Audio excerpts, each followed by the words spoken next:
Good afternoon, everyone, and welcome to our monthly meeting of the Cobb County Board of Zoning Appeals. I will ask you all to stand, and before we do the pledge, take a moment of silence for 9/11. Thank you.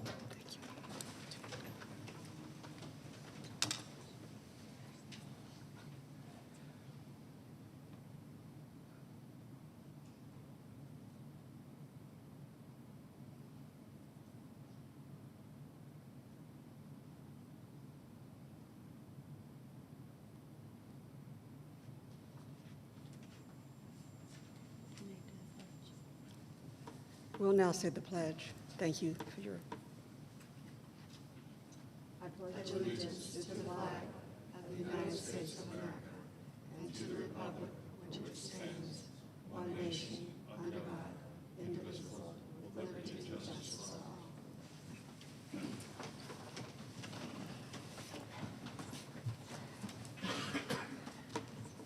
Thank you, everyone. I will now call the meeting to order. Please, standard line, if you have it, please silence your cell phones. The first part of our meeting will be our consent agenda. For those who do not have a copy of the agenda or who are attending for the first time, we will concern ourselves with the cases that are on consent. These cases have been reviewed by the board and by the professionals from the various departments in the county, and to which there is no known opposition at this time. We discussed these in our work session. Certain staff comments and stipulations have been made, and we do not anticipate any further discussion is needed for a decision. So as we go forward, our zoning division manager, Mr. Peterson, will read each case into the record. Mr. Peterson will ask that you raise your hand as your case is called to signify you are present.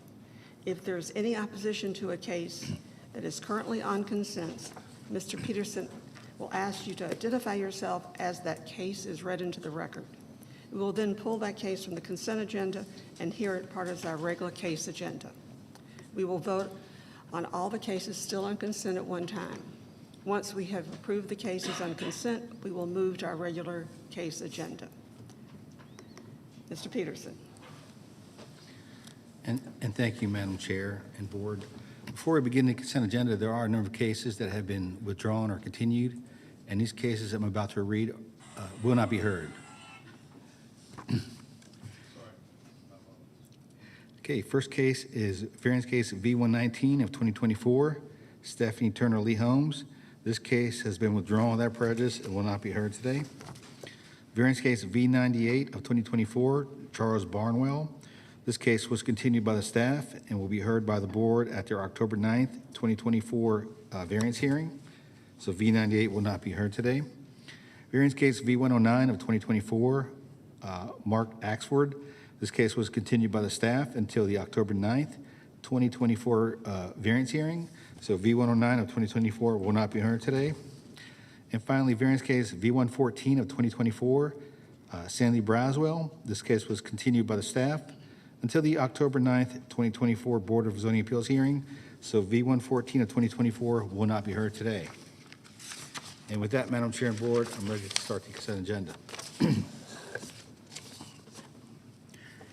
Cobb County Board of Zoning Appeals, variance hearing consent agenda for September 11th, 2024. Variance case V85, Michelle Mondragon, request a variance to number 1, reduce the rear setback for an accessory structure over 144 square feet for an existing 380 square foot shed number 2 from required 35 feet to 24 feet, which is existing. Number 2, reduce the setback for an accessory structure over 650 square feet for a 1,500 square foot steel garage from required 100 feet to 15 feet from the south property line and to 20 feet from the east property line. And number 3, allow parking and/or maneuvering of vehicles on a non-hardened treated surface for the garage access in land lot 708 of the 16th district. The property is located on the southeast side of Olin Circle, south of Powell Wright Road. The staff recommends approval, subject to the following conditions. Number 1, no commercial use of the steel structure. Garage is to be used for storage of classic cars. Number 2, no business on the property other than customary home occupations. Number 3, no automotive repair or restoration of autos on the property or in the steel structure. Number 4, no storage of automobile repair equipment such as air compressors and hydraulic lifts. Number 5, no storage of other business materials and equipment such as for landscape contractor or tree service. Number 6, no residential use of the steel structure. Number 7, gravel driveway to garage to be paved. Number 8, residential parking is limited to 4 vehicles, no parking on gravel. And number 9, no electricity to the garage. Is the applicant present? Yes. Let the record show the applicant is here. Is there anyone here opposed to variance case V85? Let the record show there's no one opposed. Variance case V110, William M. Chapman requests a variance to reduce the rear setback for an accessory structure over 144 square feet for a proposed 320 square foot shed from required 30 feet to 10 feet in land lot 293 of the 16th district. The property is located on the north side of West Station Drive, west of Station Drive. Staff recommends approval, subject to no commercial or residential dwelling use of the accessory structure. Is the applicant present? Yes. The record show the applicant is here. Is there anyone here opposed to variance case V110? No. Okay, let the record show there's no one opposed. Variance case V111, GE Veranova requests a variance to increase the maximum sign area for a wall sign for a building over 2 stories or over 20 feet in height from 200 square feet to 462.27 square feet. One 462.27 square foot sign on each side of the south and east elevations in land lot 947 and 980 of the 17th district. The property is located on the northeast side of Acres Mill Road and on the south side of South Galleria Parkway, west of Cobb Galleria Parkway. Staff recommends approval. Is the applicant present? Yes. Let the record show the applicant is here. Is there anyone here opposed to variance case V111? No. Let the record show there's no one opposed. Variance case V112, James Redmond and Terry Redmond request a variance to number 1, reduce the front setback from required 35 feet to 26 feet. Number 2, reduce the side setback from required 10 feet to 7.5 feet adjacent to the south property line. And number 3, reduce the rear setback for an accessory structure under 650 square feet for an existing approximately 213 square foot shed from required 35 feet to 8 feet in land lot 1172 of the 16th district. The property is located on the west side of Worthington Drive, north of Hunting Creek Court. Staff recommends approval, subject to stormwater management comments. Is the applicant present? Yes. Let the record show the applicant is here. Is there anyone here opposed to variance case V112? No. Let the record show there's no one opposed. Variance case V113, Herculaneum Properties LLC requests a variance to number 1, increase the maximum allowable impervious coverage for 3865 Medical Park Drive from required 70% to 82%, and that is an existing condition. And number 2, reduce the rear setback for 3865 Medical Park Drive from required 30 feet to 29 feet, and that is also an existing condition in land lot 857 of the 19th district. The property is located on the northeast corner of Medical Park Drive and Mulkey Road. Staff recommends approval, subject to stormwater management comments. Is the applicant present? Yes. Let the record show the applicant is here. Is there anyone here opposed to variance case V113? No. Let the record show there's no one opposed. Variance case V117, Lot 1 Homes of Georgia request a variance to reduce the rear setback from required 35 feet to 25 feet in land lots 269 and 270 of the 16th district. The property is located on the northeast side of Shalford Road, east of Middle Drive. Staff recommends approval, subject to the following conditions. Number 1, traffic comments, and number 2, site plan review comments. Is the applicant present? Yes. Let the record show the applicant is present. Is there anyone here opposed to variance case V117? No.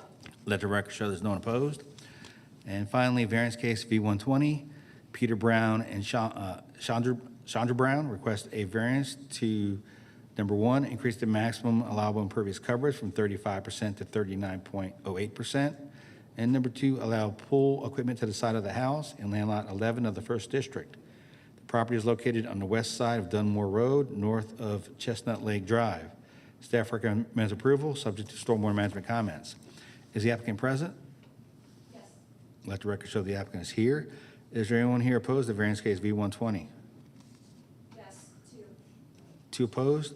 There's two opposed, Madam Chair and Board, so we're going to pull that one off consent and put it into regular order. And that completes the consent agenda. Okay, I take it you have a question, comment? Motion to approve the consent agenda as amended. Do I have a second? Second. Motion has been approved and seconded. Please place your votes. Consent agenda is approved. Thank you. One correction, please, Madam Chair. I believe I saw 3 hands raised in opposition on variance 120. Just two. Just two. All righty. For those who were on consent, you feel free to leave. Just do so quietly, and we are going to move on to our regular case agenda. The procedure for this portion of the meeting is Mr. Peterson will read the case into the record. The applicant and/or representatives of the applicant who wishes to speak can come forward to be sworn in. Likewise, anyone wishing to speak in opposition will be sworn in as well. The applicant and the opposition have 10 minutes each to present their case. All testimony is made to the podium to my right. We have AV capabilities over there as well. Testimony will be followed by questions from the board and may be directed to either party. Reminder, once comments from all parties related to the case have concluded and the public hearing has been closed, we will have no further comments from the parties unless a member of the board has requested it, at which point we'll ask you to return to the podium. Mr. Peterson, back to you. Okay, first case on the regular agenda is variance case V108, Ever Sizzler, or Silazar, request a variance to allow a fence to be taller than 6 feet when adjacent to a public road right-of-way or in front of or to the side of a building in a non-residential district, which is an existing 8-foot chain link fence in land lot 931 and 932 of the 16th district. The property is located on the east side of Bills Ferry Road, north of Fields Parkway. Is the applicant present? Yes. Let the record show the applicant is here. Is there anyone here opposed to variance case V108? Yes. One. One, okay. Let the record show there's one person opposed. All those who wish to address the board, either for or against, please come forward to be sworn in.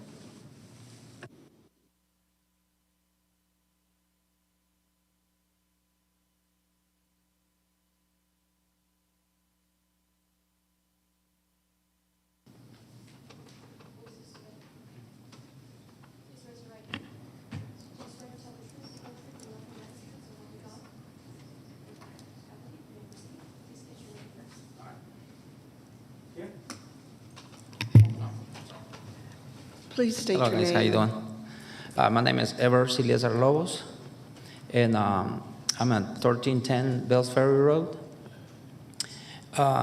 Begins with fence show up at the county to get a permit to get the fence up because the street is a lot of, I think it's a shelter in the same street. And it was a lot of trash being dumping on my land, and also dirt trucks being parking, and I got tired of that. So I put the fence. So I went to the county to trying to get the permit for the fence, and they told me I don't need a permit. So, and I asked the questions about how far from the property line I have to be, and they're telling me I can be around the property line. And I asked them, what's the highest I can go? And they told me 8 feet is the highest. So I hired a contractor. I paid $22,000 for it. And after that, I got a letter. They got to be 6 feet only. So I'm just here to see if it is possible just to leave it like it is. Because now I got to pay extra $3,200 to shut them up 2 feet. So that is all pretty much I'm here for. All righty. Thank you very much. If you have no more comments, be seated. And if we have other questions, we will call you back to the front. Okay. Thank you. Thank you. Speaking in opposition?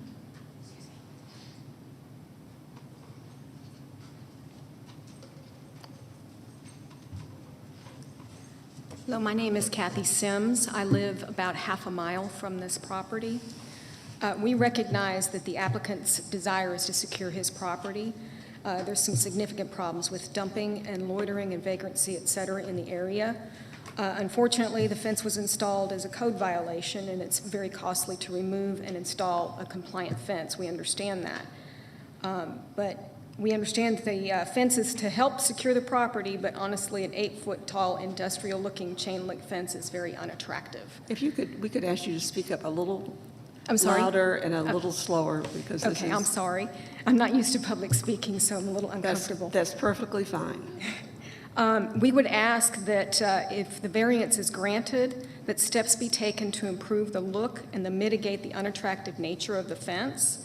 We have suggested that the applicant paint the fence a matte black, which I believe he is agreeable with. If the fence is painted, it would still need to be maintained and repainted in the future as needed. We would also request the applicant install a black semi-private privacy slats along just the front of the fence. This would be similar to fencing that's located across the street from this property. A quick price check on HomeDepot.com shows these slats can be purchased for approximately $10 per linear foot. This would be much cheaper than having to replace the fence with a fence that's compliant. That's all I have. All right, well, thank you. You may be Thanks. seated.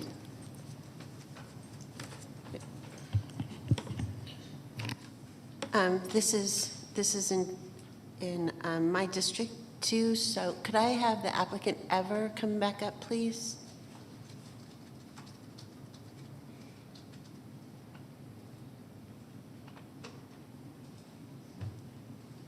So, John? Hi, Ever. I know we've had a few conversations with what to do with this fence.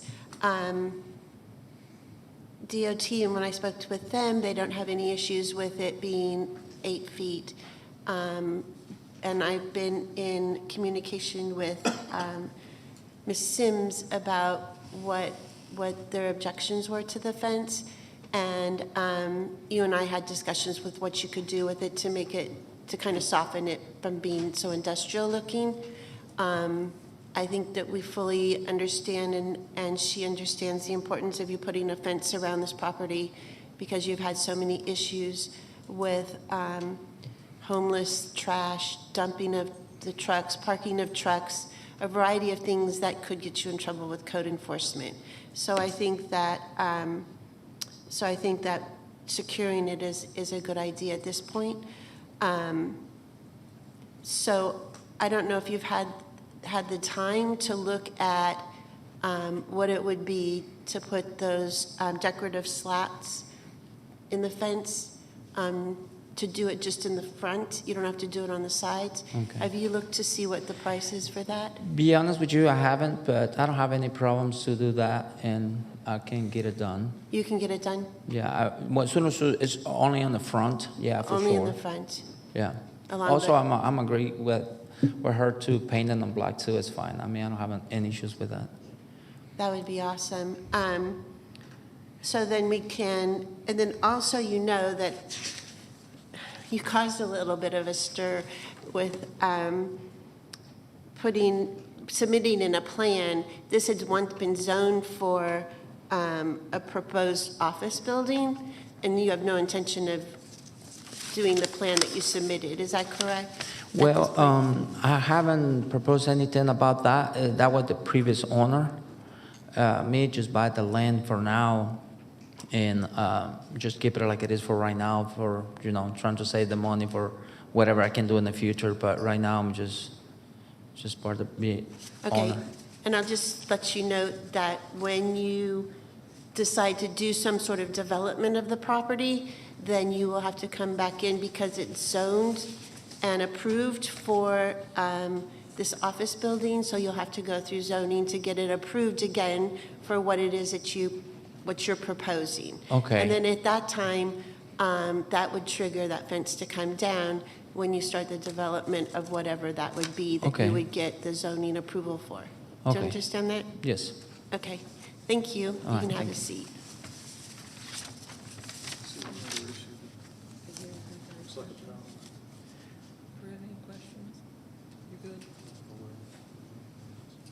Do you have any questions? Thank you. Could the applicant please come back up? Just said. Yes. Mr. Ever.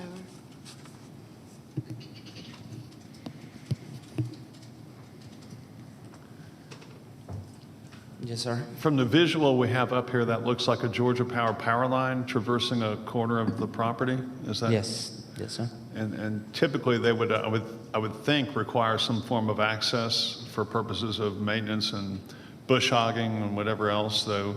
Are you currently cutting the grass in there, in that area? Pardon me? I'm sorry? Are you cutting the grass or keeping the weeds down in that area where the I power did in the line is? beginning, and after I come in all these, they're coming after me to cut the fence down and all that. Just I lose a little interest to keep it that. But normally I keep it clean. I keep it real clean. Okay. Well, I would think Georgia Power would just want some means of access. Is that something you could work out with I can them? provide the key for the lock. Is simple. Yeah. Okay, thank you. All right. I would just say that they'll provide access to Georgia Power or whatever power company maintains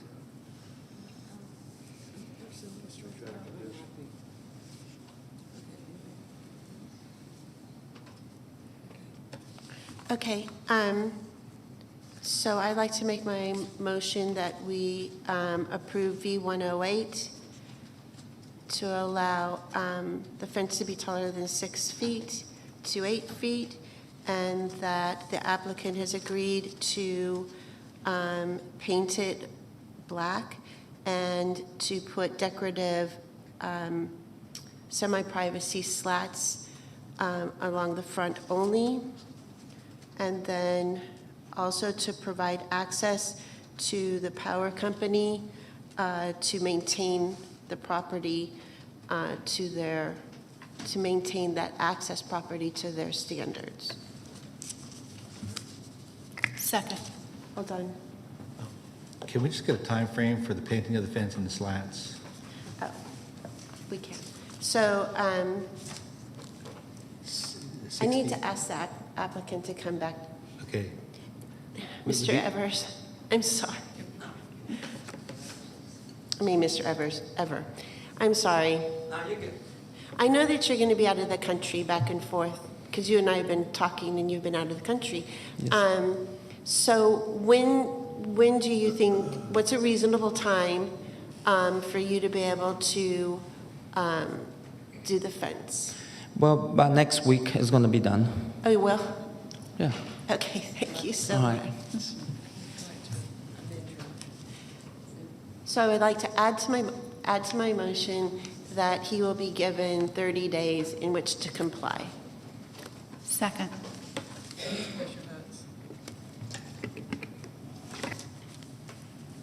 Motion to approve passes 5-0. Thank you. Next case. Okay, next case is variance case V115. Aaron Hudson requests a variance to number 1, allow an accessory structure, which is a proposed approximately 800 square foot barn to be to the side of the principal building.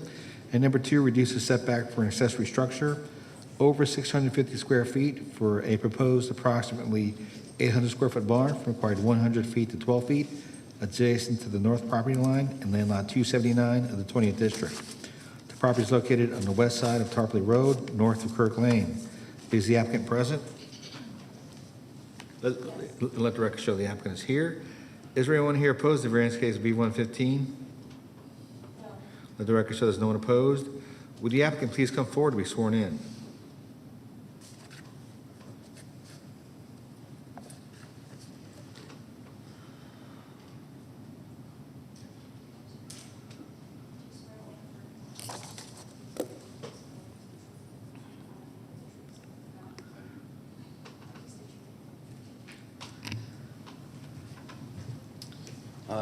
Aaron Hudson, 683 Tarpley Road, requesting the variance for a barn. And why are you requesting the variance? I'm sorry? Why are you requesting the variance?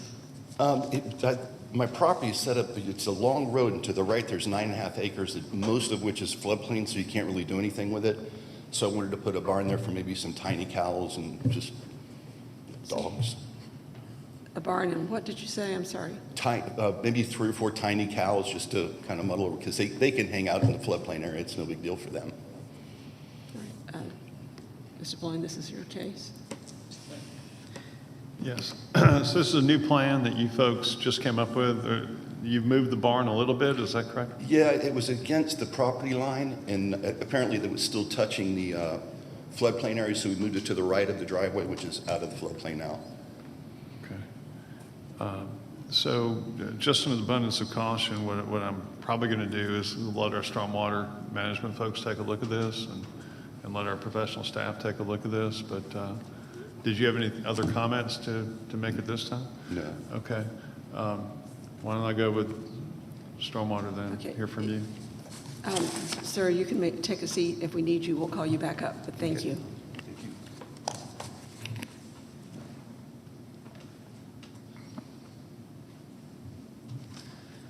Hello, Andrew Heath, Cobb Stormwater Management.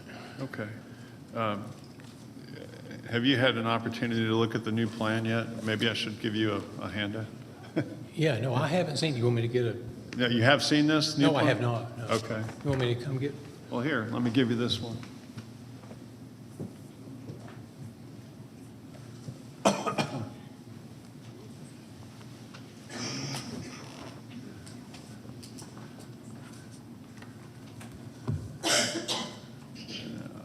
I've already indicated to the applicant that it probably is going to be my preference to give you 30 days to examine this and report back to us on whether this is feasible or what kind of problems we might run into. Is that reasonable? Yeah, absolutely. Look at Yeah. maybe look at the various floodplain maps. Let us know how far above floodplain that would be, how far from floodplain it would be, things of that nature. Yeah, absolutely, that'd be great. Okay. Okay. If anyone else has any questions of staff or Andrew? Okay. Thank you. So my motion would be that we hold it, is it hold or continue? Hold. Hold until next month's meeting so we can hear back. And are there any other staff we need to get new comments from, given the new location? All the above? Just stormwater had the major comments on it. So I just would like the stormwater engineer to meet with the applicant before we leave, so to give him a copy of that plan. Okay, excellent. Thank you. So my motion is to hold till next month's meeting. Second.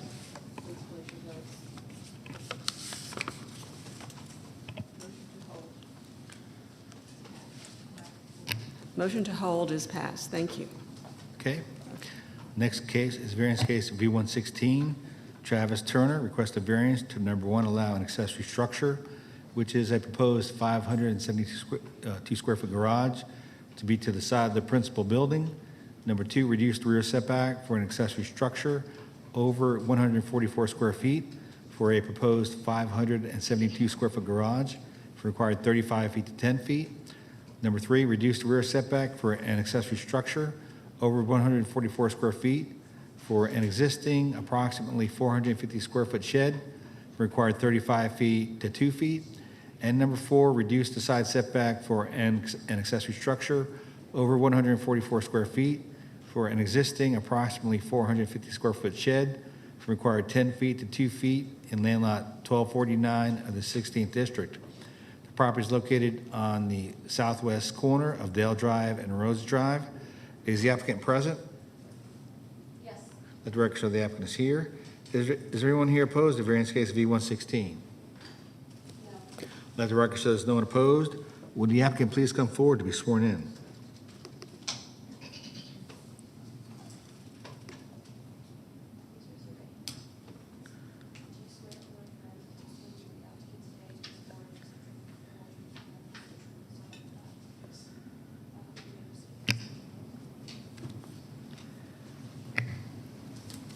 Good afternoon. State your name and then tell us about your request.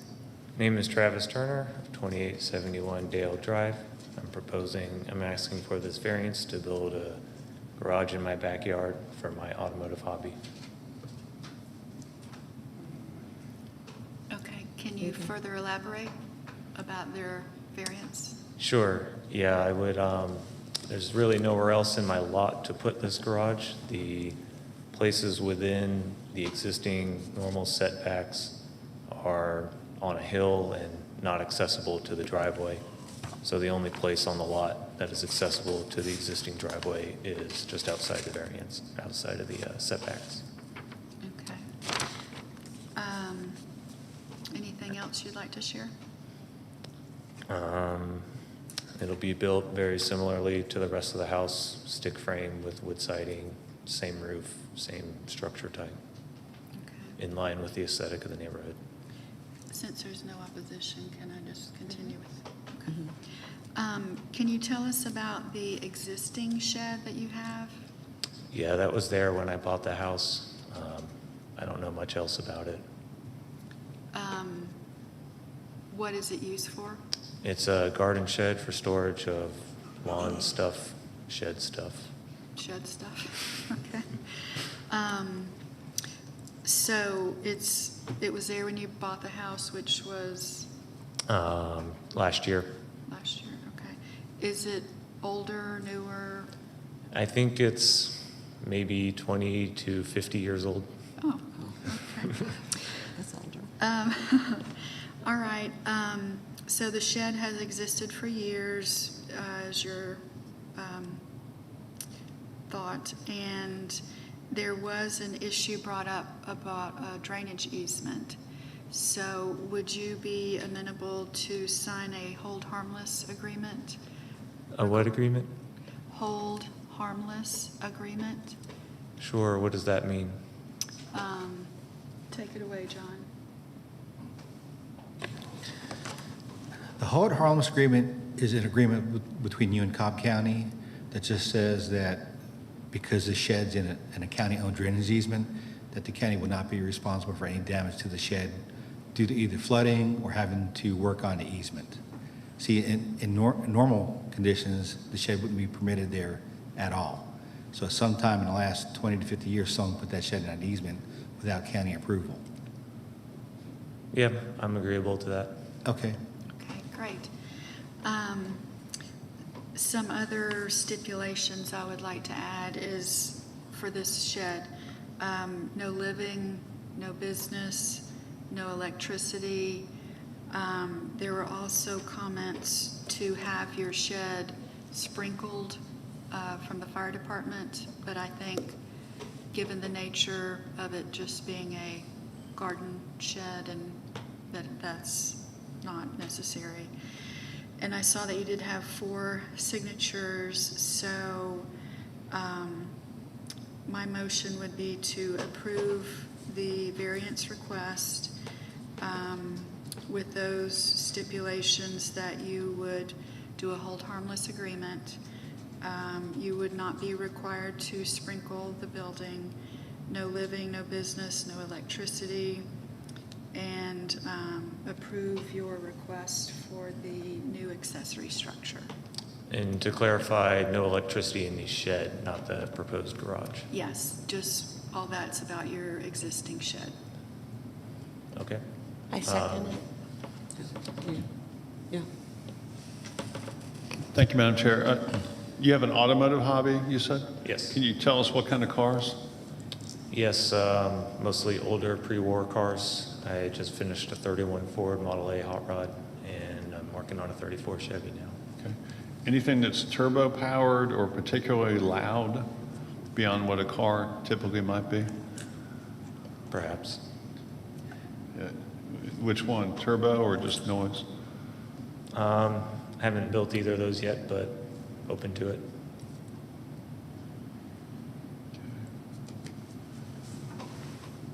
What hours would you plan to work out there? Waking hours. Thank you. Thank you. So I would just ask the district representative if there's any chance to limit the hours in the garage. Okay. Would you have any issues with, say, 9 to 5? Sorry. 9 to 5, Monday through Friday, and weekends as well? You're asking if I would limit my use of my garage Yeah. except for the hours of 9 to 5? Working on the cars. Yeah, let me- I'm not agreeable to that, sorry. Okay. I think that's an unreasonable ask, because that's when I'm at work. Because I didn't understand. Because that's when I'm at work. yeah. Okay. When do you normally work on your cars? Hours? Evenings and weekends Until, till I go to bed. we need you to be a little more specific because we do have a noise ordinance in the county and we're trying to be sure that you can do what you want to do, but also we protect the neighbors. I'm agreeable to following the noise ordinance. I'm sorry, I didn't understand. I'm agreeable to following any noise ordinances that are in place. Okay. And does that end at 9 o'clock? No. Mr. Peterson, what's the noise ordinance for residential? I want to say it's from 7 a.m. to, it's either 9 or 10 p.m. Okay. So there would be an added stipulation that you will not violate the noise ordinance for Cobb County. I agree. Okay. So, since your motion's been amended, would you like to restate does she need to restate the motion? Clarity? Okay. Any You got further it. questions from my commissioners? Okay. Thank you. All right, please place your votes. Is approved 5-0. Thank you. sir. All right, Mr. Peterson. Okay. Next case is variance case V118, Ronald Dorsey and Karen Dorsey. Request a variance to, number one, allow an accessory structure, which is an existing approximately 140 square foot storage building to be located in front of the principal building. Number two, reduce the front setback for an accessory structure over 144 square feet for an existing approximately 600 square foot awning, required 40 feet to 20 feet.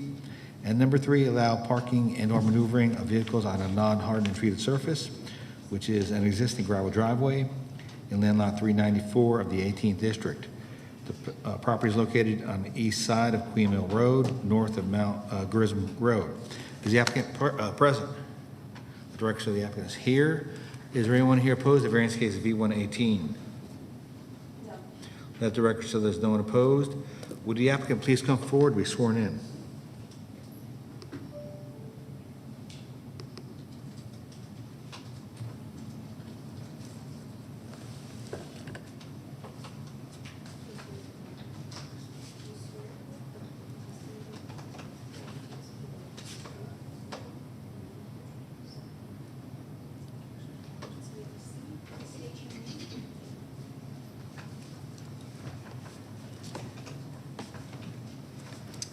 Good afternoon, if you'll state your name. I'm Karen Dorsey. This is my husband, Ronald Dorsey. We live at 6597 Queen Mill Road in Mableton. We purchased our house in 1997, and about 13 years ago, we had a 10 by 14 accessory structure put on the property. It is in the front of the house, but it's right at the edge of our carport. I have some pictures. It's about 105 feet from the edge of our yard, 120 feet from the road. It's like 100 feet from our nearest neighbor. You can't even hardly see it from the road. The two neighbors that are on either side of us have signed that they don't have a problem with it. At the time we put the building there, we wasn't aware that there was any kind of code saying you couldn't have it there. And then this last year, we received a notice. We were working with Officer Scott, and then she left code enforcement, so we've been working with Officer David Roberts, and he's the one that suggested we try to do the variance. Basically, I have a small kitchen, so I use this as basically a pantry. I keep appliances in there that I don't use all the time, like air fryer, percolator, that kind of thing. And our house is the family hub. We're very family oriented, so I have all the holidays there. I have Thanksgiving, Christmas, birthdays, barbecues. So anything that I use for those is kept in there. And we have a fire pit, so we keep, the things that we use for that. I deal with house plants and all my outdoor plants, and I keep my garden stuff in there that I use for that. I have some pictures showing the building's in very good condition. We maintain it very well, just had a new roof put on it. We keep everything on shelves or either in plastic containers on the shelves. And I go to the building at least once or twice a week to do something. And if we have to move it to the backyard, the closest place is like, our backyard is down a hill, so it would have to be down a hill and down steps. The problem with that is, several years ago, I was diagnosed with diastolic heart failure and coronary artery disease. It's extremely difficult for me to walk up and down hills and up and down steps. I will do it if that's what I need to do, but it does make it difficult for me to be able to do that. And we do have some other buildings in the backyard, but they have like my holiday decorations, Christmas, Halloween. We have camping equipment, that kind of thing, and we only go to those occasionally. And like I said, I use this one all the time. So we're just hoping that we would be allowed to keep it so that I'll still be able to use it and still have my family gatherings and that kind of thing. And like I said, I have the pictures if anybody would like to see those. And I honestly don't know why anyone's opposed to it. I do realize now that it is a code issue. I didn't realize that at the time, but like I said, you can barely even see it from the house. And we do maintain it well, and I use it basically as a pantry.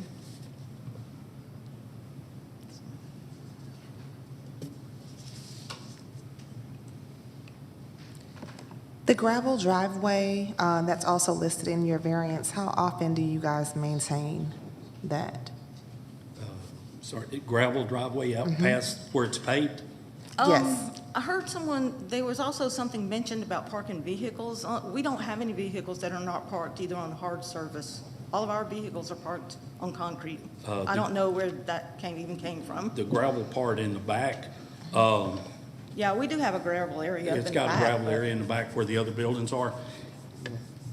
We actually have a business in the back that's grandfathered in, and that's that, but very rarely, I mean, I have 2 employees and they very rarely come to the office. It's just buildings, but there again, the building, been there for 40 years. I mean, we've been grandfathered in for a lot of years, and that's what the gravel part is. Everything else is paved, or asphalt or concrete. Okay. Thank you. Does anyone have any questions for the applicant? Okay, you guys may have a seat. Thank you. Don't have any questions. Initially, we received this variance, and we had some complaints, which I think I explained to the applicants. But in light of your testimony, I am ready to make a motion that we approve variance 118 as it stands without any further stipulations. I'll second it. Place your votes, please. Motion passed 5-0. Thank you very much. Okay, Mr. Peterson.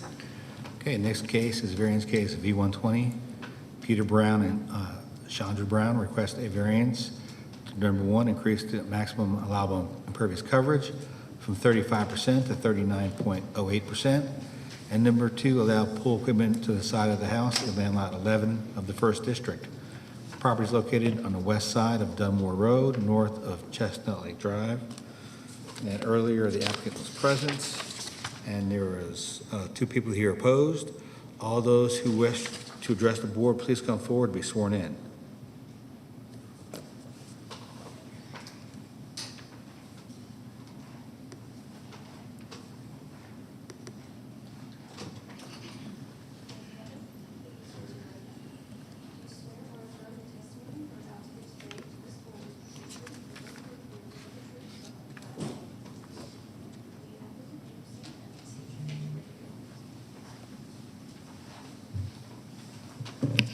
Good afternoon. State your name and then just talk about your request. Yes, my name is Alex Tidwell. I work for Boyce Design and Contracting. I'm the representative for Chandra and Peter Brown.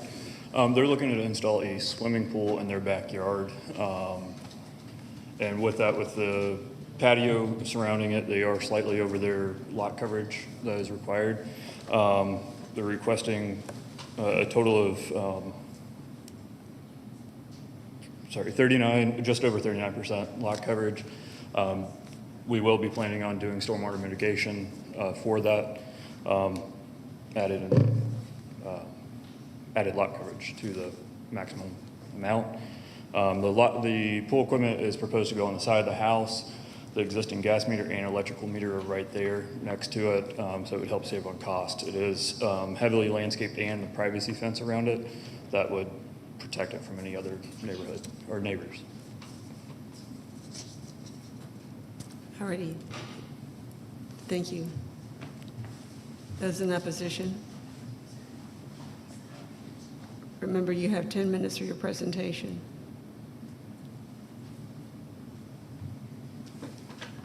Good afternoon. I'm David Gregorite. I live 3 houses down at 4424 Dunmore Road from 4430 Dunmore Road. The opposition is based on the downstream flow that will arguably increase from the additional impervious surface that would be resulting from this work here. We already have a significant problem with water flow from the uphill properties. Our property is substantially downhill from that property. Basically, when there's a heavy storm, there's a flow basically the size of a small stream through our backyard that creates substantial erosion to our property that I've had over many years to deal with. And basically, we view that additional impervious surface as a hardship that will make a bad situation worse in terms of what we have to deal with. The need for a pool, I mean, I'm not aware of any homes in our neighborhood that have pools at this point. I don't really see the need for an addition like that creates this problem for the neighbors downstream and downhill from them. There is a pool in the neighborhood, a neighborhood pool already that people can use. But it's the damage to our property that's already being done that I believe will be increased by increasing the impervious surface to their property with the additional driveway and the pool. If there aren't any questions, that's all I have. All right, thank you. Is there someone else to speak? Yes, ma'am. Please come forward.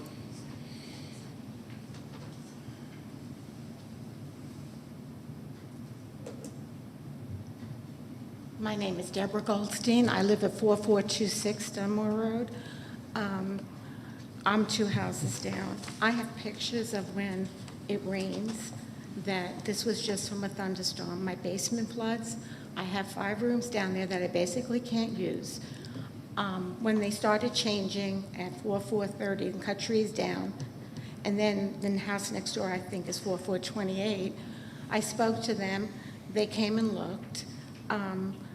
I tried to alleviate the problem by putting stones down, 5 barrels underground. I have a storm around my deck. I have put berms, and I put new grass in, and nothing is stopping this water. So basically, it's ruining my property. I also have pictures of the mildew in my basement, and recently I had to pay $1,500 to have people come out with fans to dry the basement. With these storms coming, I'm petrified that here I go again. I can't afford to pay $1,500 every time it rains. So it's my concern, and I understand we're the low point, but I bought the house, I'm the original owner, I bought it in 88, sorry. And the water used to run through the center of our yard. With all these changes, the water now runs into my house. And I'm afraid with more concrete and backwashing a swimming pool, where is all this water gonna go? So that's my concern. All right.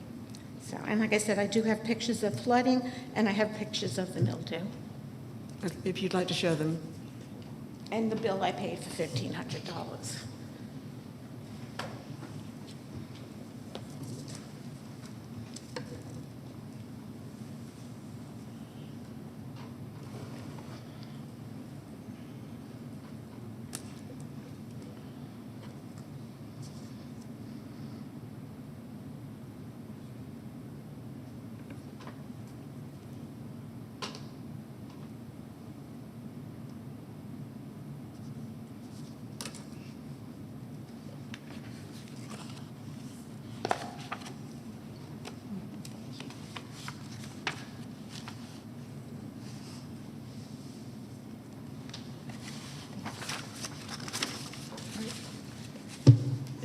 Is that all? That's it. All right, thank you. You may be seated. If we have more questions, we'll ask you back. Can I have the representative come back up?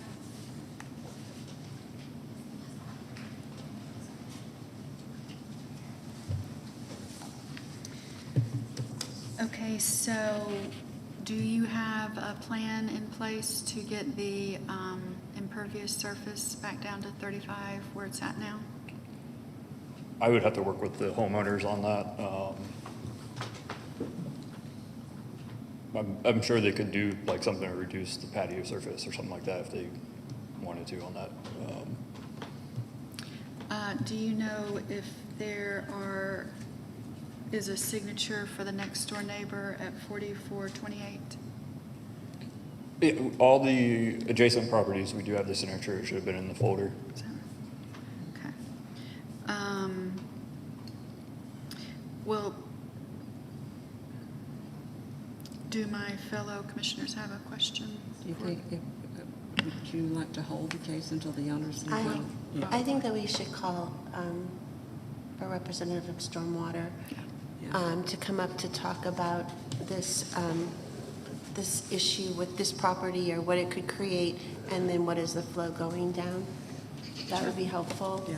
Because I know that this used to be my variance and it got changed with the district. And so the applicant was very amenable to meeting with them to come up with a system that would capture the water on this property to bring it down to the 35% impervious.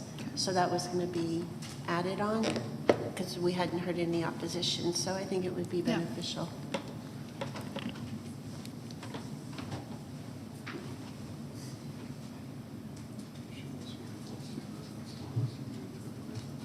Hey, Andrew Heath, Cobb Stormwater Management. So can you address what we've heard today, and if the mitigating it back to 35 would at least keep it at the status quo, basically? Yeah, mostly, and I didn't catch where the folks who spoke in opposition, where their address was. Three but houses down and 2 houses down from the house in question. I got you. They must be back, like when you say down, kind of back to the north. It was 4424 and 4426. Okay. So if we could show that on the map, that would be great. Okay, yeah, because a lot of that, some of the lot, as you're looking at this GIS exhibit, some of that lower front corner of the lot drains out to the street, and then that back corner that would include the area where the pool is would drain down toward where the people who are speaking in opposition live. Certainly the normal mitigation that we would provide for instances like this where they're going over their impervious area a little bit are designed to capture about 85% of all rainfall events, but there are a few large rainfall events that might not be captured. So we could either, expand the size of that system slightly, or we might even be able to look at a way to, instead of allowing, usually those systems, if they overflow at a large event, they just overflow onto the surface and just let the water flow away wherever it's going now. We might be able to find a way to direct the water maybe back to the street so it follows the public right-of-way around, so that way less of it, in other words, goes through the backyards. That would take a little bit more looking at to see the specifics of that, but I'm sure we could come up with some sort of solution that would go a long ways towards ameliorating that problem. Okay. Any further questions? Yes, Andrew, in light of the applicants who are experiencing tremendous water events at their home, is there something that Stormwater can do to work with those folks to ensure that they're not having to be impacted as much? What can the county do to kind of help them with the water that they're seeing at their homes? Yeah, that we can definitely look at that. That probably would be separate from this. I doubt that what we're doing here is really, from the looks of their photographs, they have such a large watershed coming to them that this represents kind of a small amount of it, although it is a piece of it. But definitely, we would want to look at that overall and see if maybe there's something that could be done, even if it's something that the county can't do, but maybe we could make some suggestions that might help to improve that in the future. Wonderful, thank you. Thank you, Madam Chair. Is it your initial thought in looking at this that a portion of the lot does not drain towards the people who objected?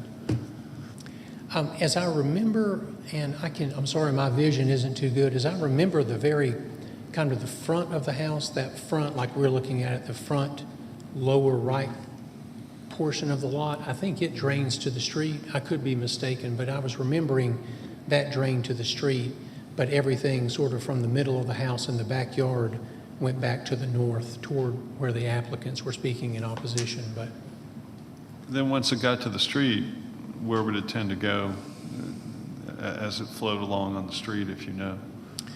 yeah, I believe the street in front of the house, I'm trying to remember. I want to say the street in front of the house actually is draining kind of back to the south. So it's following, and I honestly haven't traced that drainage path since that wasn't where the proposed work was going, but it's going somewhere back to the south and is probably entering part of the stormwater management system of the overall subdivision somewhere further south. Have you seen elevations for the proposed pool yet? Other than what was in the zoning site plan, no. Would that help to get elevations and maybe figure out if there's a way to move water back to the south? Yeah, we could definitely tell more accurately if we looked at the actual plan. If they've advanced to that point, I don't know if they've kind of gone quite to that stage yet. Thank you. With the applicant meeting with you to discuss ways to mitigate this back to the correct impervious surface, they should then come to you with a plan that shows the proposed pool, where it would go, what sort of decking that they're putting around it, all of those things, they should come to you as a proposal, so then you could look at the different types of systems, dry wells or whatever, to make sure that this property is at or even better than the current impervious. Is that correct. the best plan for them? Yes, that's right. Okay. Anything further? All right, thank you. I would like to make a motion that we hold this case until the applicant and the representative have had a chance to meet with Stormwater to work on the impervious coverage, come up with a plan to get it at 35 or below if possible, and to work on any drainage issues that you see. And I believe there were elevations mentioned as well. If you could submit those to Stormwater so he could have a better understanding of the flow. And that is my motion. I second. Place your votes, please. We will hold the case. Can I make one comment? If the applicant can meet with Andrew now to set up a time and when they can meet, Andrew, would that be okay with you?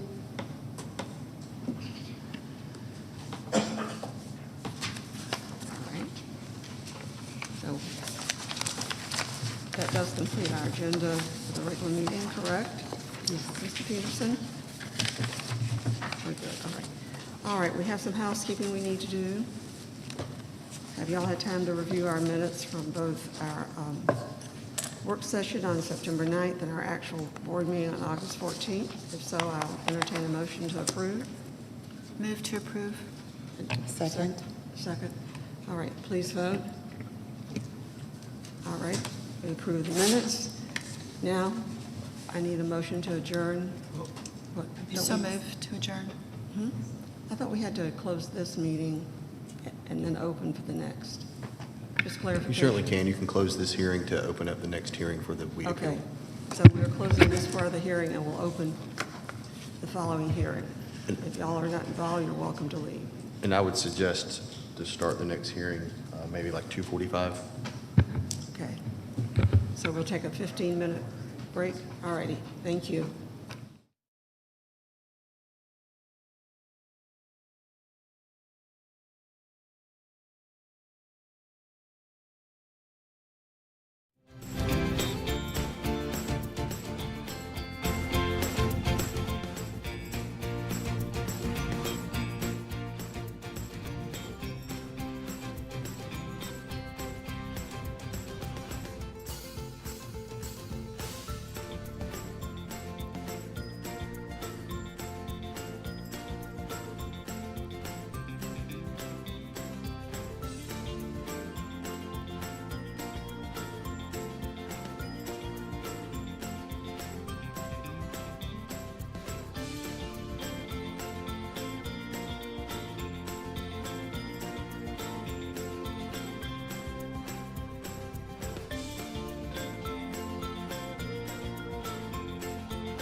All right, we're now ready to hear our next case on the agenda, which is case number A0224 between Sean and Gretchen Kirshner. Mr. Edelman, I can hand it off to you. Thank you very much. The next step in the process are opening statements, limited to 3 minutes. You may begin.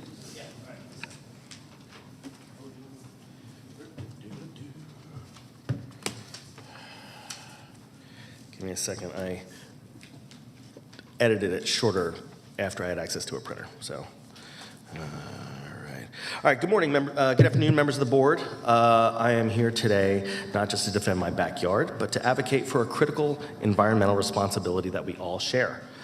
The meadow we've cultivated is intentional, a deliberate creation meant to restore something we've lost, vital habitat for bees, butterflies, birds, small animals. This isn't a wild, overgrown yard. It is a purposeful sanctuary that supports biodiversity, enriches the soil, and filters water. My 9-year-old son loves observing the wildlife that has returned to our yard. It's not just plants we're nurturing, it's a living classroom, teaching him and his friends about nature, something increasingly rare in today's world of sterile lawns. Our meadow stands in contrast to conventional lawns, which demand constant fertilizers, pesticides, and water, turning them into ecological dead zones. These chemicals kill more than weeds. They poison the soil and harm our waterways. Lawnmowers, weed whackers, leaf blowers, meanwhile, contribute to air pollution and noise pollution. The endless mowing obliterates natural cycles of life. By planting milkweed for monarch butterflies and wildflowers for federally endangered rusty-patched bumblebees, we're part of a solution to an alarming global trend. The loss of 75% of insect biomass in the last 30 years and 3 billion birds in North America since 1970. We're not alone. Cities like Milwaukee and Austin promote wildflower meadows and sustainable landscaping. Minnesota even encourages residents to convert lawns to pollinator habitats through their Lawns to Legumes programs. These cities recognize the ecological value of landscapes like ours. Why shouldn't Cobb County do the same? As for the county's argument, this ordinance was designed to prevent neglected properties from becoming overgrown, not to penalize managed, ecologically focused landscapes. There's a clear difference between invasive weeds and a carefully managed habitat, yet the ordinance fails to distinguish between them. That's a problem, and it opens the door to unequal enforcement driven by personal grievances rather than true public concern. This entire issue could have been resolved with a 5-minute conversation over the fence. Instead, we've spent time and resources on something that should have never escalated this far. My yard is not a public nuisance. It's part of the solution to an environmental crisis that affects us all. Thank you. Thank you. You may be seated. You may take a seat. Okay, cool. Mr. Johnson.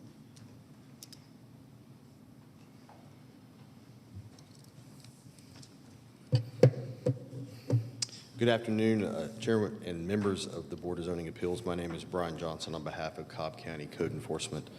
We're here today to ask the board to uphold Code Enforcement's decision to issue a notice of violation against the property owners for failing to maintain property located at 1117 Malibu Drive, which would be in compliance with Section 8312 of the Official Code of Cobb County.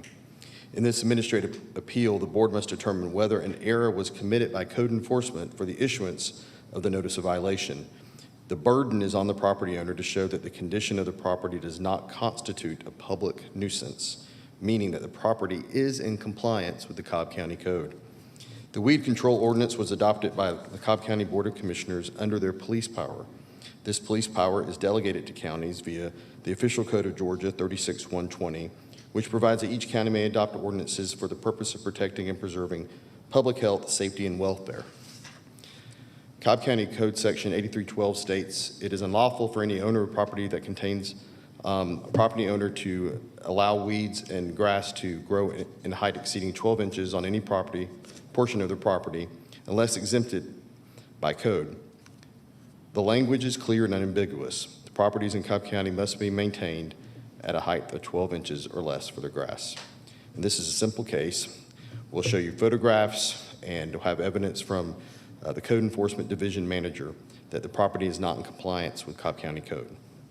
The property owner is responsible for the entire lot. The fact that the owner of the parcel is not maintaining is a violation of the code. We ask you to find the property as being improperly maintained and the notice of violation was issued not in error. Thank you. Thank you, Mr. Johnson. Appellee, is your opportunity to present your case. You have 20 minutes. Sure. Back over there? Yes. Got it.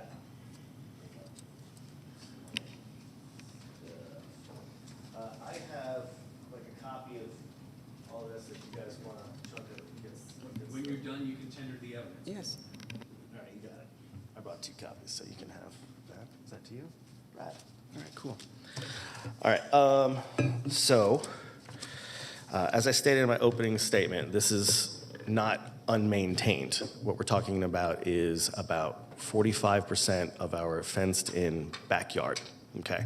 The other part of it contains our new shed. It contains some trees and a tire swing. It's cut. We keep that part nice and tidy. That's where my kid and his friends play. It's where we're going to have his birthday party next week. We've got an organic garden there. I've got compost stuff going on back there. But the rest of it is like we're removing invasive species, which we are identifying, and replacing them with local flora. You know, we're going to put in a little mini pond, like a little waterfall-y water feature there for some of the toads and stuff we hear back there. You know, to say that these are, a weed isn't a thing. A weed is a plant in a place where you don't want it. You know, that's it. All right, so like it's like a vegetable isn't a thing. Sometimes a vegetable is a leaf. Sometimes a vegetable is a fruit. Sometimes a vegetable is a seed. Vegetable isn't a thing. A weed isn't a thing. So like we are getting rid of plants that are invasive and destructive and replacing them with ones that are healthy and beneficial for the local flora and fauna. I have created a list of all the species and things that we have noted on our property since we've done this. So I mean, we've got some of these guys are not doing great, you know, and it's really, really gratifying to have just a space that's available for wildlife. This is an important ethical stance. I have a lot of information here in my packet about the crisis that we're addressing. You know, I mentioned in my opening statement that we've lost 75% of insect biomass in the last 30 years. Do you remember road trips when you were a kid? Think back and think about the windshield of your car when you stopped for gas, and it was just caked with bug goo. That's just not the case anymore. They're gone. They're just flat gone. Like, I don't know what else to tell you, man. Like, there used to be this many bugs. There's this many left. We need them. They pollinate our food. I eat food every day. All right, so we are providing habitat for pollinators. We've got milkweed for monarch butterflies. We have cone flowers for the federally protected rusted patched bumblebee. We have maypop flowers, which are loved by hummingbirds and caterpillars. We've got,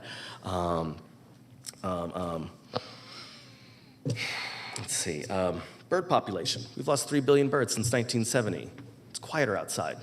There used to be just more birds. This is habitat loss. This is fertilizer. This is pesticides. This stuff is getting in the soil. You know, the stuff that we put on our plants to, you know, like, mosquito killer doesn't just kill mosquitoes. It kills everything and mosquitoes, you know, and this stuff is birds and bats need those things. And even when they're still there, but they've been poisoned, that's just gonna go upstream. Like, we used to be able to fish. We can't fish anymore because it's pollution in our water. You know, like this stuff has been taken from us. And I just want a place for it to come back a little bit. 3 billion birds since 1970. Raptors like hawks and owls, control rodent populations are also in decline. I have studies that show that a properly maintained meadow is better for pest control than a perfectly manicured lawn.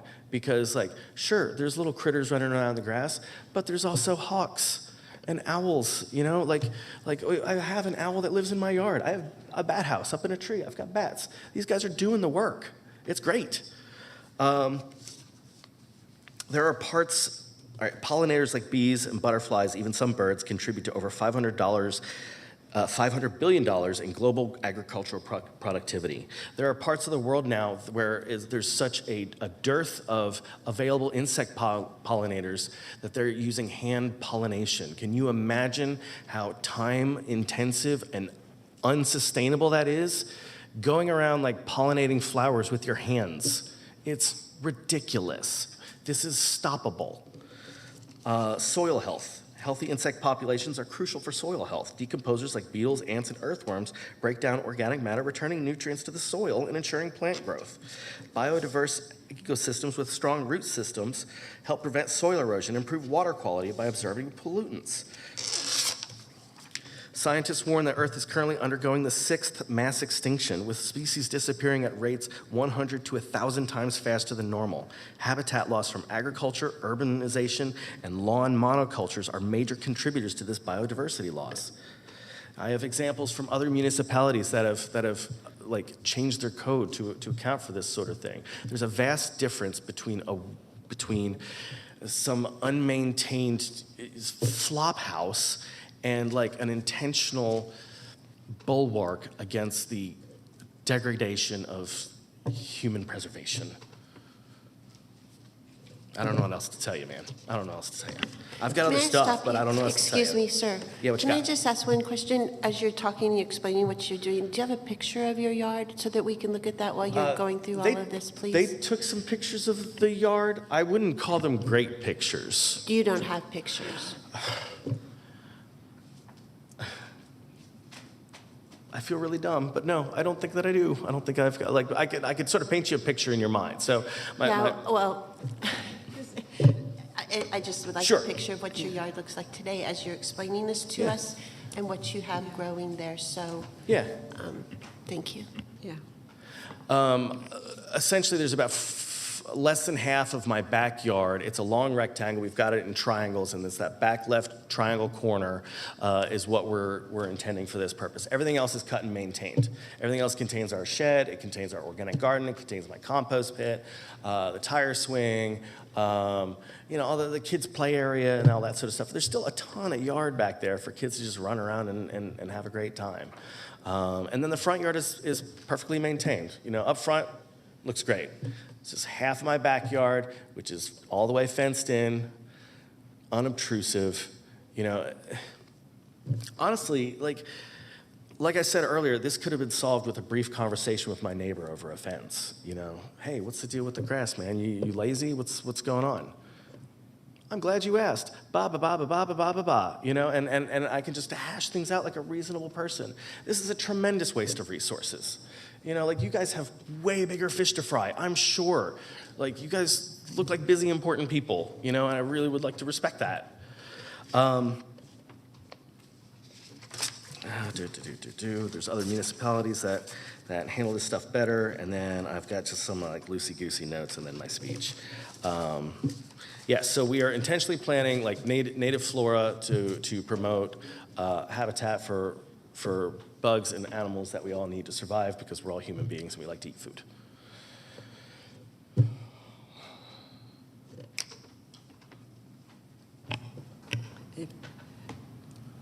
Did you say you have a list of the plants that you've? Yes, Do you I have have. an I do. identifier list? That's some feedback.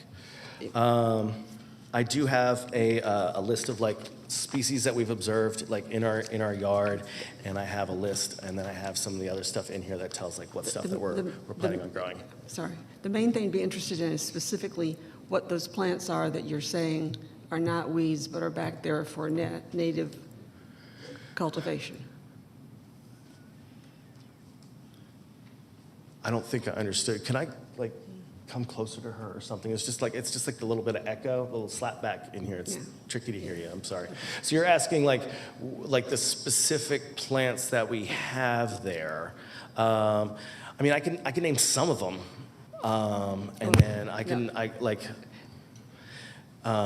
like I said earlier, we have milkweed, we have coneflowers, we have maypops, we've got an organic garden, we've got goldenrod.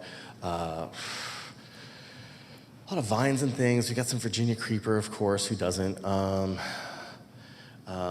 I mean, like, honestly, like, some of the tall grass is also intentional. Like, I don't inherently see the issue with, like, tall grass when it's providing necessary habitat for creatures that deserve to exist and deserve to have somewhere where they can go.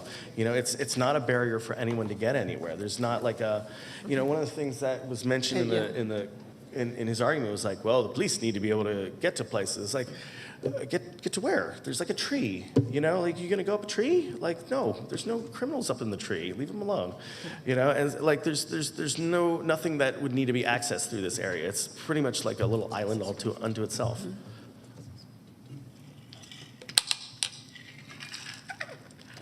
Thank you. Does that conclude? So let me hand it back to our hearing officer.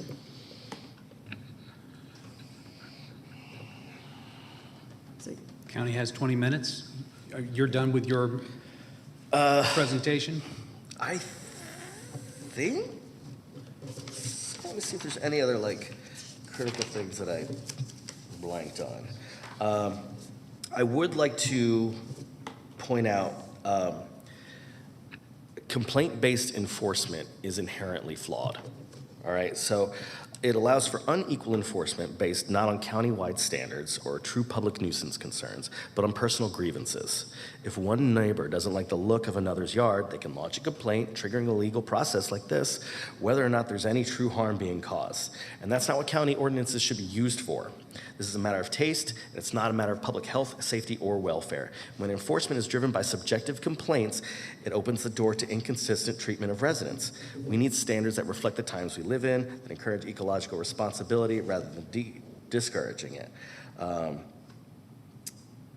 I urge you to see the bigger picture and consider the long-term benefits of what we're doing. Our yard is not a nuisance. It's a critical piece of the puzzle in protecting the biodiversity we all depend on. There, that was the last thing I wanted to say. Thank you. Cool. All right. All right, thank you. You can have a seat. Thanks.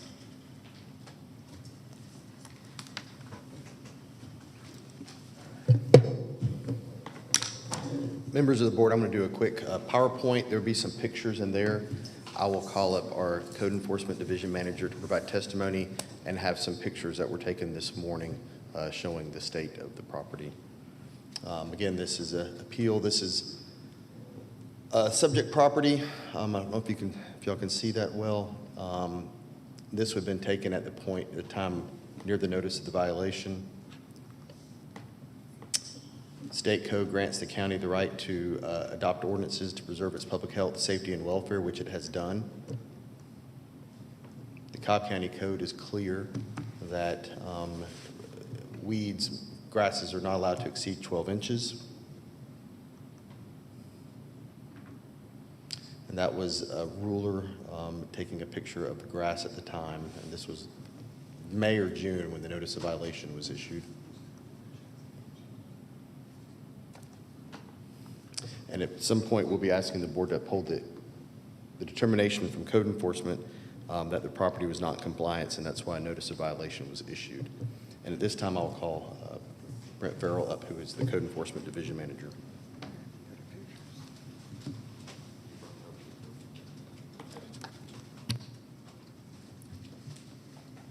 Good afternoon.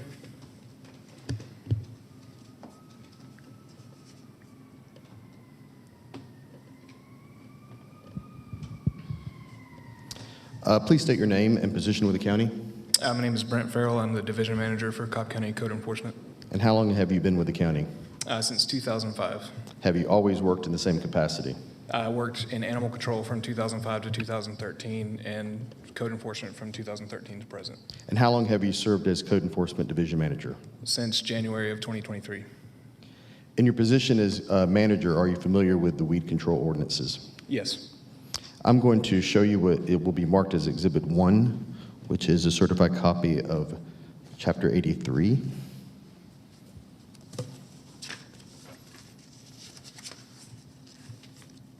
Okay. And I'd like to tender this at this time into evidence.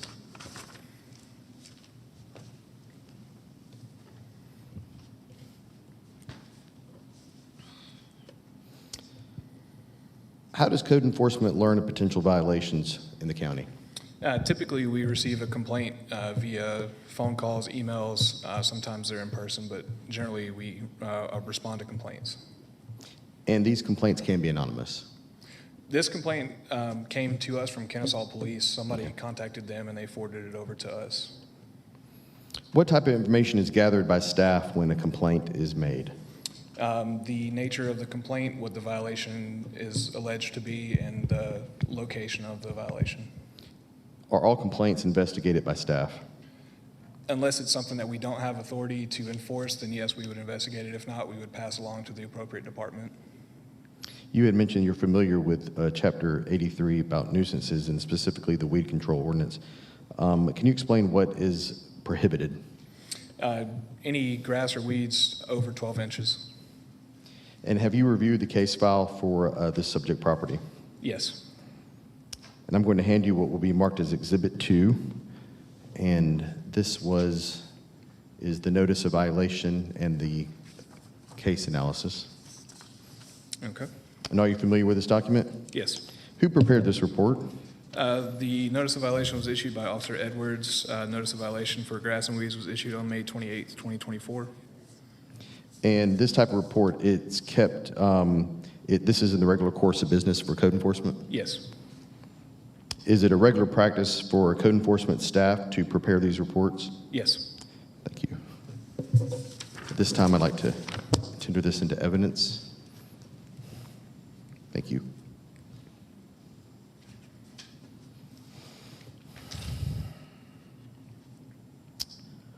When was the first time that code enforcement issued a notice violation on this property? May 28th of 2024 is the most recent one. I don't have any previous history pulled up for that. There wasn't anything for years, so. And when was the last visit to the subject property? We had an officer at the property this morning. I'm going to provide some pictures to you that were taken. We'll be entering them into evidence, and we'll show them if we can on the. You're welcome. If you want to show those so the board can see them, we might need to flip through them. They might be stapled, but Stapled. I have unstapled ones if you, these are the same photos. that's you need fine. to- okay. That's fine. Same photos. Here, I'll go ahead and give this to them. I'll be tendering these into evidence as well. Can you just describe the pictures and what the board is seeing here, please? So this area is in the fenced-in backyard. This is approximately half of the backyard.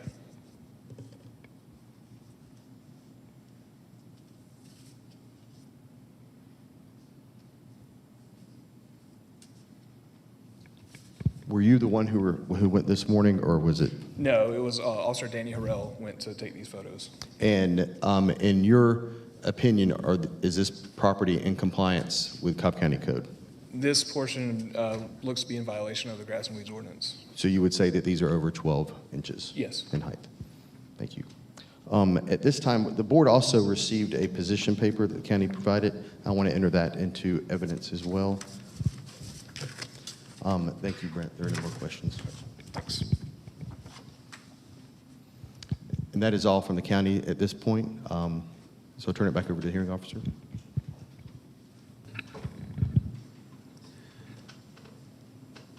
I'm sorry, did you have any cross-examination for the county's witness? I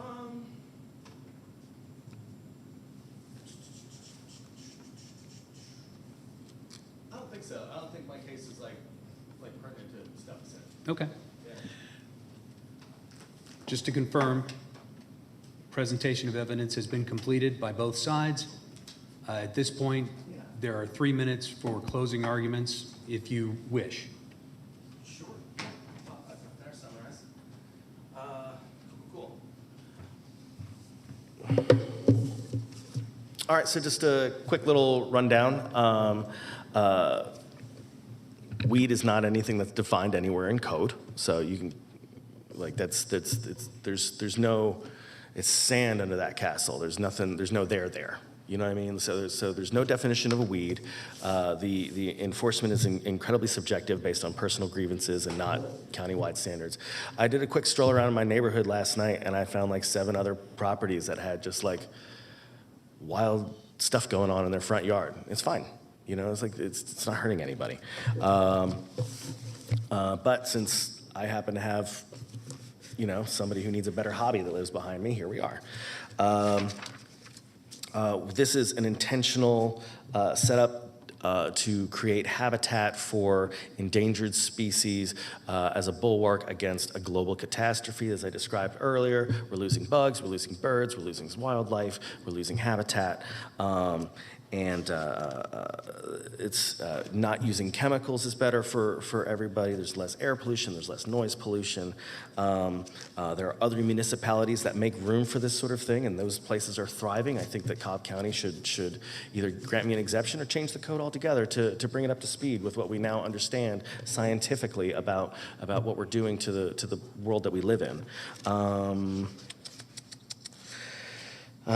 Comparative inconsistencies. Other residents maintain wild or natural landscapes without enforcement actions being taken against them. Cobb County is required to demonstrate that enforcement is being carried out fairly and consistently across similar properties. Since complaints are what trigger enforcement actions, I argue that our citation was due to selective enforcement prompted by a neighbor's subjective complaint rather than an actual public nuisance. Yeah, we're providing a habitat. It's intentional. Our plants are good, and I think we should be allowed to keep our yard. That's it. Thank you. Yeah. Thanks for your time, you guys. This has actually been really, really great to get to be able to come up here and speak about mine. This is very, very important to me.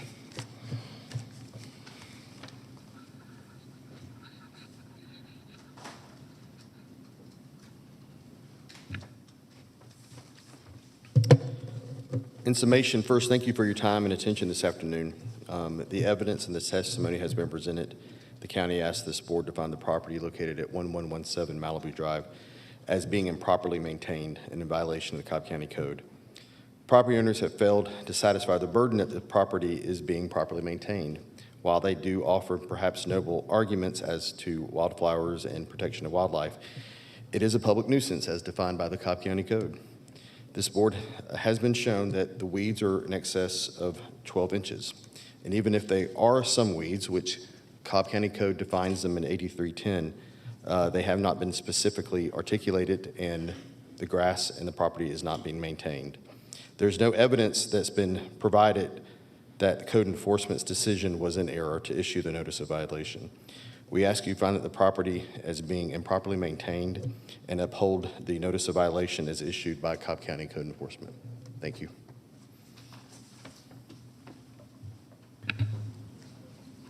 Does the board have questions for the witnesses? I have questions of our applicant, if you can come up to the podium, please.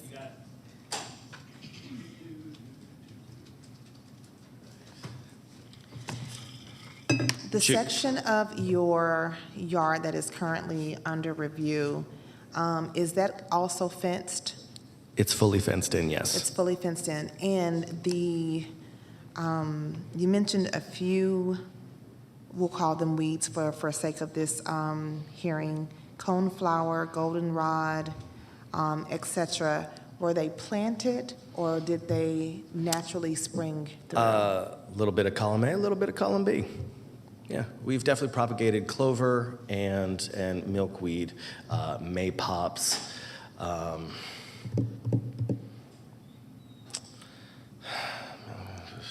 When you say propagated, because I'm not very astute in a maypop? No, what I mean, my question is. Oh, I'm sorry. Did you plant them? Yeah, some of them, yeah. Some of them we basically allowed to propagate, and some of it we've cultivated intentionally. Like we went and got some clover and put it down, yes. Okay. Like we tilled up some yard and put down some clover, and we're planning on continuing that process as we go. Had you considered, in light of receiving this ordinance in May, had you considered creating specific beds for this space, like a raised garden, if you will, to somewhat outline specific spaces for, so that it does look more intentional? Is that something that you've maybe thought of doing? I guess, the idea though, is that it's important, like, you know, I don't want like a tacit gesture towards pollinators. You know what I mean? I don't know. I'm asking. Oh, yeah, fair enough. Okay, so like a few beds isn't really enough of a thing. I would like a meadow. I want like clover and some tall grasses and native plants. That way, like all of the creatures can thrive. You know, if I start targeting things like I have this bed of coneflowers for these bees, you know, that's really like excluding a lot of the critters that I'm frankly not aware of. You know, like there's a lot of like fireflies or moths or things like that aren't like critical to me. Like I don't care about moths necessarily, but you know who does care about moths are like all the little birdies that I like to have in my yard. You know, so like it's sort of everything's connected. Also, Yeah. have you mentioned endangered animals, and I'll put them in quotations because I don't know if they are endangered officially or not. In addition to birds and Bees. other bees and butterflies, I think you mentioned caterpillars, and bats. You also mentioned, I think there were some other animals. Are you just speaking of the flying species? Can I pop or up just my notes real quick? Sure. Thank you.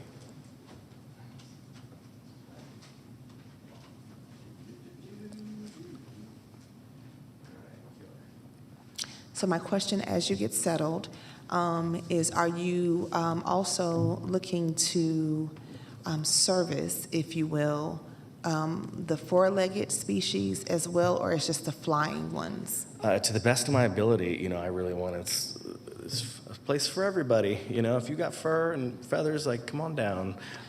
You know, we're planning on putting in we have sort of like a shallow area towards the back of our yard in this sort of meadow area, and we're planning on digging that out and putting in like a small little water feature, little jobby, probably this fall or this spring, just so we've got something for like salamanders and toads and stuff. So yeah, like we have some areas that provide effective habitat for those guys. Like we have a fire pit, you know, that we use sometimes in the fall and things, and we keep a little brush pile in the meadow that's good habitat for little buddies. Yeah. Two final questions, and I'll turn it over to my other members. Being that your yard is fenced, how then would those four-legged creatures make it through? And then second question would be, have you noticed an increase in the slithery kind, the snakes, in your meadow? I saw a king snake, which are non-poisonous. They don't bug us. They actually eat other snakes. So that little homie, I let him stay right there. He's the only snake I've seen. We haven't seen any ticks. We haven't seen any sort of pesty stuff happening in our meadow. It's actually been pretty great. The four-legged creatures, how would they be able to enter? Well, I mean, some of them, like, you know, like it's tough for, you know, like I did see a deer back there once, but like, you know, some of them can hop a fence and some of them just don't get to. A fence is a fence, you know what I mean? And I got a kid, I got dogs. It's like the fence is not really negotiable, but like, you know, we're still gonna get, you know, it's almost like there's like a donut of accessibility. It's like if you're this big, you can get in. If you're this big, you can't. And if you're this big, you can get in again. You know what I mean? Gotcha. Thank you for answering my questions. I appreciate it. Yeah, happy to. This is great. Anyone else?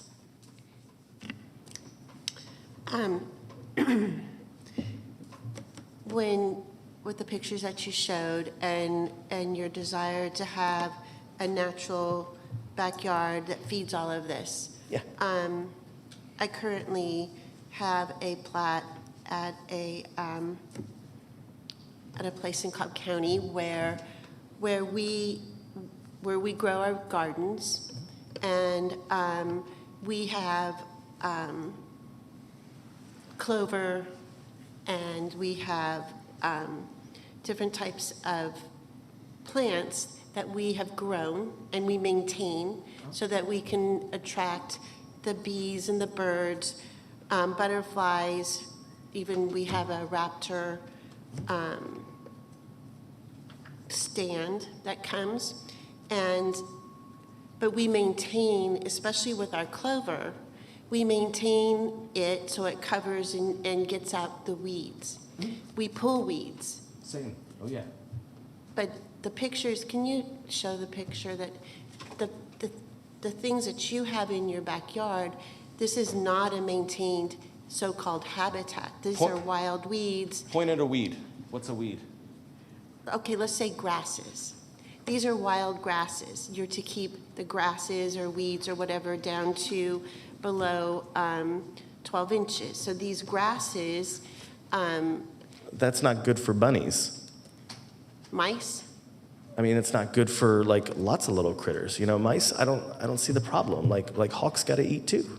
You know, like we have a hawk that lives in there. We've got owls. I can understand all of the things that you want to do for your children and the environment that you want to create, but then you're also creating an environment for mice and rats and things that are intrusive to your neighbors. You can't have a fence and say that you can keep these critters out. Your speech to us about the birds and the bees and the butterflies and the bats and the raptors, that's all grand and important, and I think that you can accomplish that by maintaining your grasses to the 12 inches and then put in different pollinator plants along the fence that are pretty, that grow flowers, that grow all the things that attract all these things that you want to in your backyard without having something that is where your grasses are exceeding the limit of what our code is. I know that in this area that I work in, we are very we want all of these things to be attracted to our gardens. It helps our vegetables, it helps our flowers, it helps quite a few things in this area, but we do not have a problem, and we work with Master Gardens, we do not have a problem weeding and maintaining our grass height. We've replaced a lot of our grasses with clover, which is a very nice bed for your mice, rats, any other type of little four-legged creature that runs around.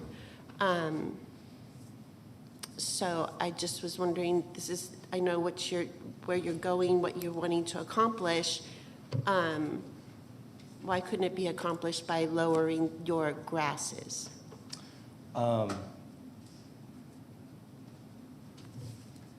I guess I just don't see like the underlying necessity. Like it just seems like 12 inches is arbitrary. I mean, it's not, I mean, like, I'm willing to bet there wasn't like a biologist that was consulted before you guys wrote down 12 inches as the height for grass. You know what I mean? Like it just seems like someone kind of just like punked a ruler down and said there, you know?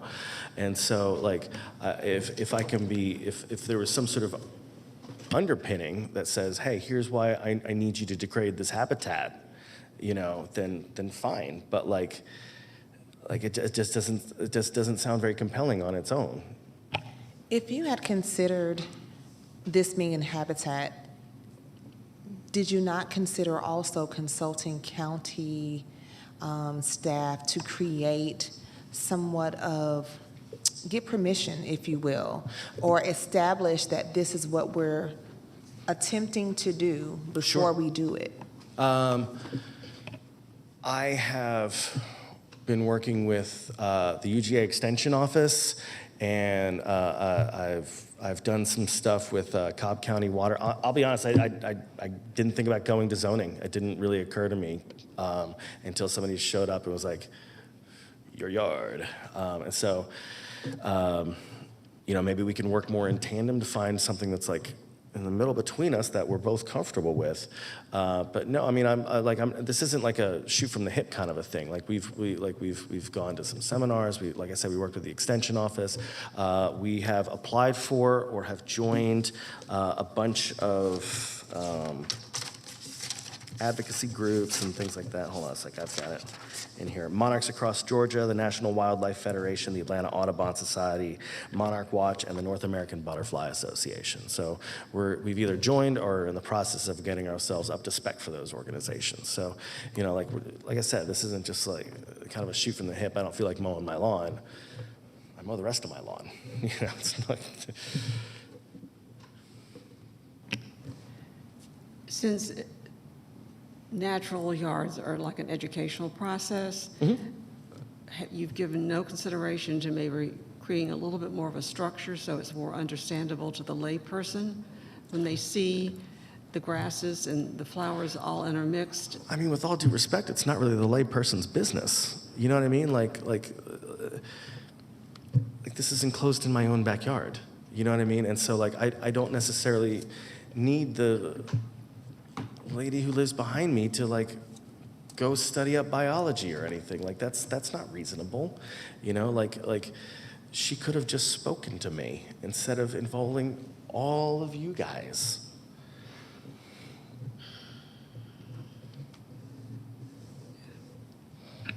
Does that conclude the board's questions?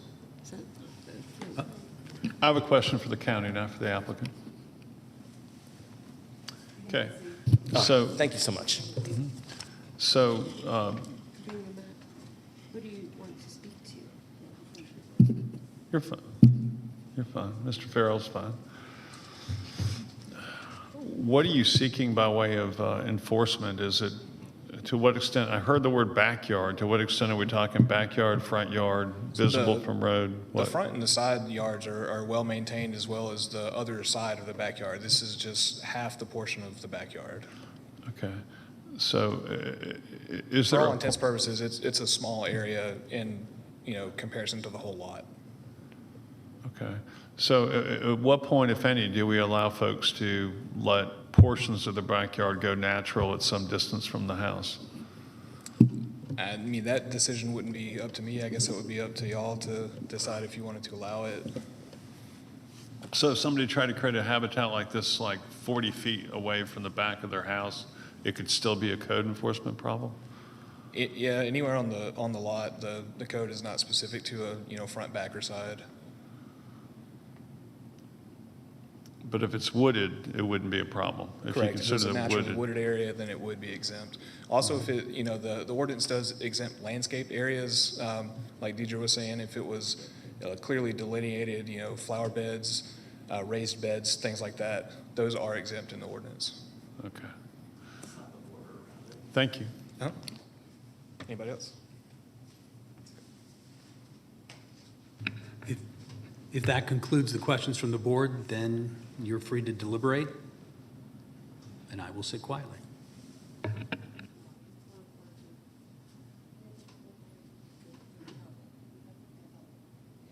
Do we all need to have our mics on so it can be captured? If you're deliberating, if you're speaking, then your Yes, mic should be I on. felt sure, I just.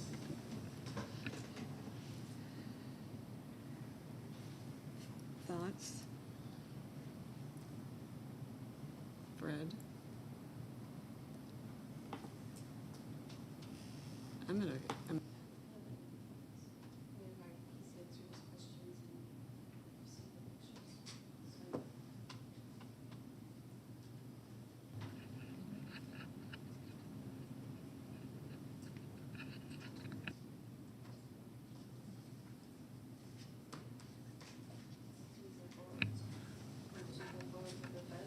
Yes. You are, according to the rules that I'm reading, you are here to make a decision, and so I would suggest that one of you move on the action you wish to take, whether to grant the appeal or deny it. Just so we're clear, can we hear what we are to decide? Exactly the statement that you read, I think, Mr. Johnson. What are we to decide? So the question presented to the board is whether there was error on behalf of code enforcement in issuing a notice of violation. And so that's for this board to deliberate and to decide upon. If you find there is an error, then you deny the appeal. Like if there was not an error, you deny the appeal. If you found that the code enforcement officer made an error, then you grant the appeal. And this board has discretion as to what direction it might give back to the property owner. And so that's within the discretion of the board to consider, deliberate, consider, and you would put that into a motion and consider that motion when you have a second, you debate the second. So, Thank you for that clarification. Anybody ready to make the motion? My thought would be that what we should do is to deny the appeal, but give direction to the property owner or suggestion to the property owner to consider delineating an elevation difference at some point, maybe using railroad ties or some other material at some point, at least 10 or 15 feet off the back of his house to create a garden area that could be considered an exception in the future. I can live with that. If you're going I agree with that. I would like to add to that in that that there was no error in the notice violation, given the height of the grass. And I feel that in denying the appeal, that we give the person notice to take the grass down below the 12 inches and then to look at different pathways or different, as you said, designs in which you can attract all of the things that you want into your yard using pollinators, and which was, as you pointed out, milkweed, corn pops, clover, and that would be my suggestion. Okay.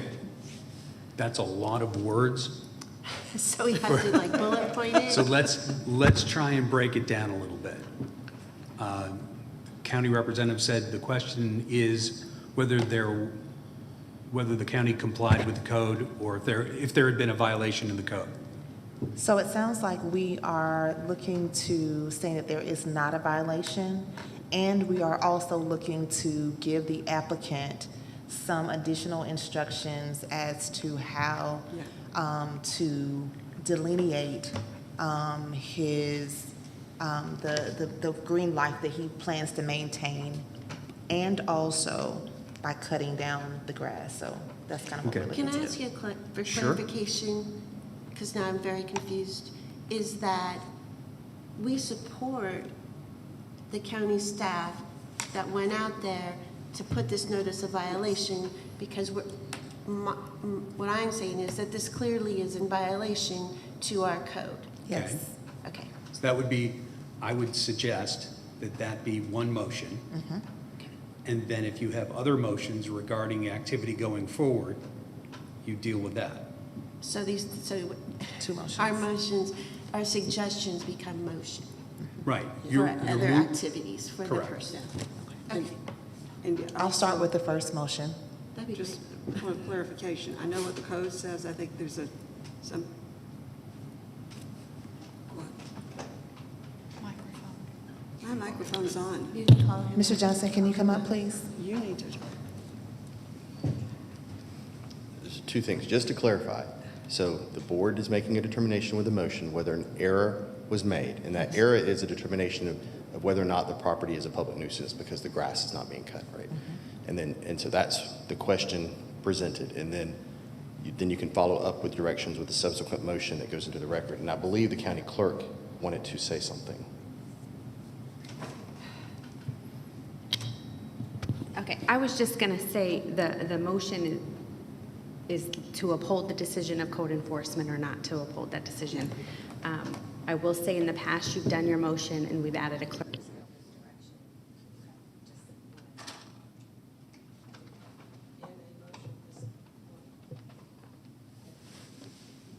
I don't have my mic I'll address the first motion. I make a motion that we uphold code enforcement's assessment and issuance of the violation to the applicant based on the current condition and understanding of the subject property. Second. Second. All right. There's a second? Yes. Okay. I'll second. Any need for discussion? If not, The feel free to vote. I need a point of clarification. I think we were require them to rectify this situation within, somebody help me, how many days? I think it's in the code. Is it in the code, Brad?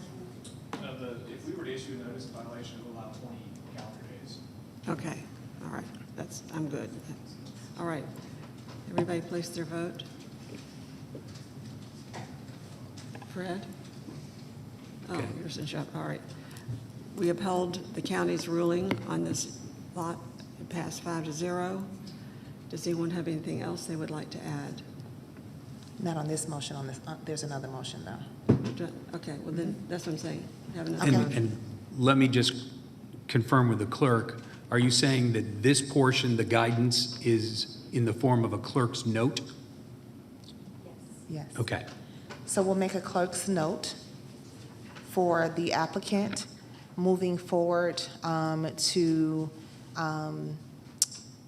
add delineated, designated, elevated spaces. Back up there, just so we can get a little clarification on that, or I just want to understand exactly what you guys are trying to present. So what we're trying to tell you to do is to cut the grassy area down below the 12, and for the plants, the coneflower, the goldenrod, the other plants that you mentioned that are pollinators, we would like for you to create designated spaces that are outlined and or elevated with rail ties, etc., to specify but keep maintained, and around those areas ensure that the grass is below 12 moving forward.